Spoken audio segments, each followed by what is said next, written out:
Berlin as a city was not accessible for trade by barge. Yes.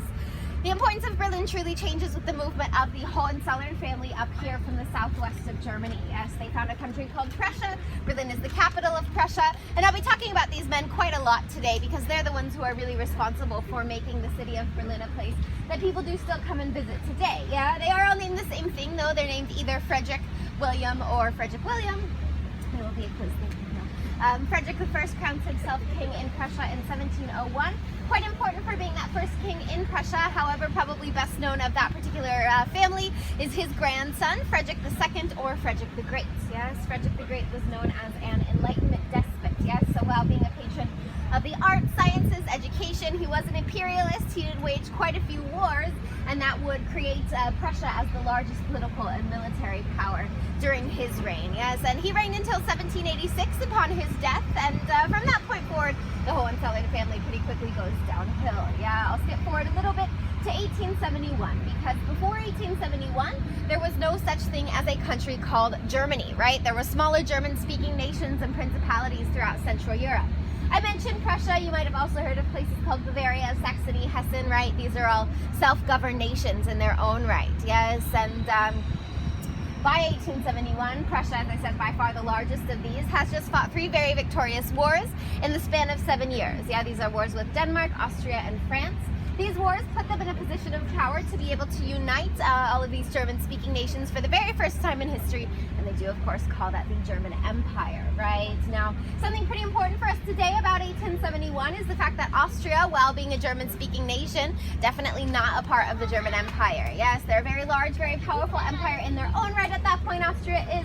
They just fought this big war with Prussia, right? They don't even want to be a part of the German Empire. But both powers know that if they do team up with another big European power, it will be relatively easy to just take each other out. Yes, so they know it is a better idea to be allies at that point. And the fact that Austria and Germany are allies does become quite important come 1914, right? 1914, Austrian Archduke Franz Ferdinand is assassinated in Sarajevo, which does essentially begin the First World War. Now, that's fought from 1914 to 1918, mostly in France and in Belgium, right? So that's why I don't talk so much about that war on our walk of Berlin today, as combat does never actually make it here to the city. Yeah, but the year after that war, 1919, 2 quite important things happened for Berlin and for all of Germany. One is the signing of the Weimar Constitution. Yeah, Weimar is a city about 300 kilometers southwest of Berlin, and it's there that the first German democracy is created.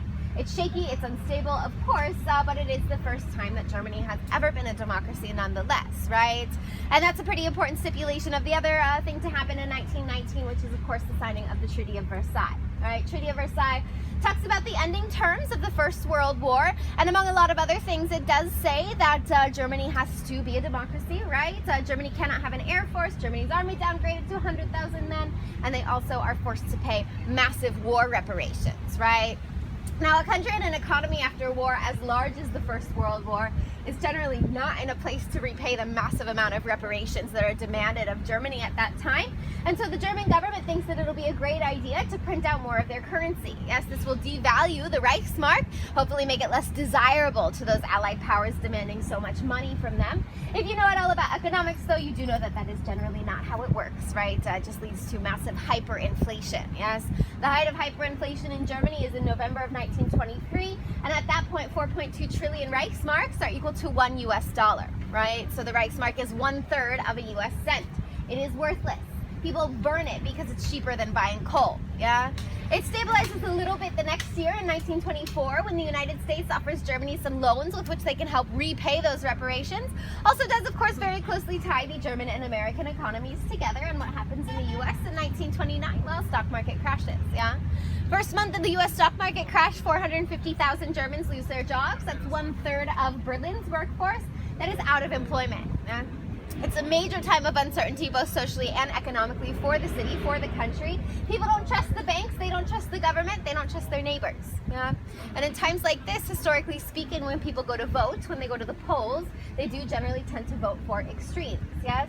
So 1929 Germany, that does mean that the Communist Party on the left and the Nazi Party on the right are the 2 major political parties. Yes, by 1932, the Nazi Party has won a democratically elected majority within the German parliament, leading them to appoint Adolf Hitler Chancellor of Germany in January of the next year of 1933. And I'll go over this period much more later when we see a few more sites, but in 1939, Hitler does make the decision, of course, to invade Poland, and this essentially begins the Second World War. That's fought from 1939 to 1945, and it does end here in Berlin on May 2nd, 1945, with the Battle of Berlin. It's a penultimate ending battle of that war, after which much of the city is destroyed. Now, in 1945, those four victorious Allied powers of the Second World War, that is the United States, United Kingdom, Soviet Union, and France, they decide to divide Austria, Germany, and the city of Berlin itself up into four parts amongst themselves. Why do they do this? They want to keep stability within the region. Yes, they are looking back to the end of the First World War, pretty unique case of politicians doing that, right? Learning from past mistakes, yes, but they are doing that. And they're saying that the state that they had left Germany in post-World War I would be exactly what led to the Second World War, right? Also, they do want to make sure that one of these Allied powers isn't gaining too much control over this important area geopolitically in Central Europe, as of course this is the beginning of Cold War tensions in 1945. And why do they divide Berlin? Well, Berlin is of course the federal capital. Yes, if you do control the entirety of the city, you will then quite easily control the whole country as well. So in 1945, Germany looks like this.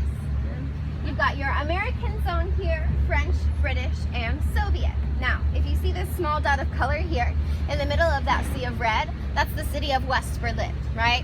West Berlin becomes this island of capitalism surrounded by Soviet and then East German controlled territory. Now, in 1949, these three zones declare their independence as West Germany, or the Federal Republic of Germany. Shortly thereafter, this one does the exact same thing, right? East Germany, or the German Democratic Republic. Now, post-war West Germany, these zones here, economically speaking, socially speaking as well, actually doing pretty well. Yeah, they've accepted quite a lot of Western aid.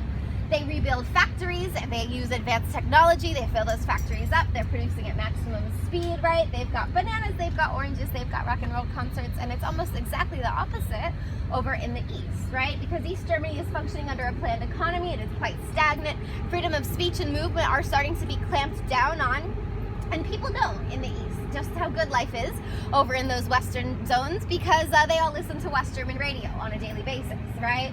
So people start to leave. It's just a bit at first. Up until 1952, you can cross over this intercountry border right here, no problem. 52, that's shut down, it's fortified. And the only way to get from east to west does become by coming here to the city of Berlin itself, right? You come here, you cross the street, you are very easily in West Berlin, which does mean you are de facto in West Germany. All East German citizens considered West German citizens in waiting and therefore entitled to full rights as a West German citizen, including, of course, a West German passport, right? And the people who are leaving between 52 and 61, quite easy to do so, are young educated people, right? Skilled technicians, doctors, lawyers, professors, people who generally help to keep an economy afloat and a country functioning.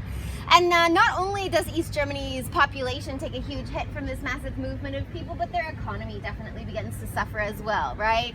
And they must find a solution to this massive movement of people across the city of Berlin, and their solution, as we do know today, is to build a wall, right? August 13th, 1961, the Berlin Wall goes up overnight, separating the city in half.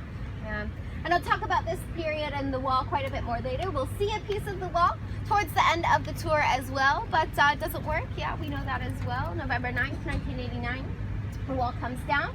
Germany as a country is reunited in 1990, and the city of Berlin here becomes the capital of that reunified Germany once more in 1999. And I'll talk about that process a bit later on when we see the Parliament building as well. But something that I would like you to keep in mind as we continue on our walk today is that Berlin is a city of construction and reconstruction, right?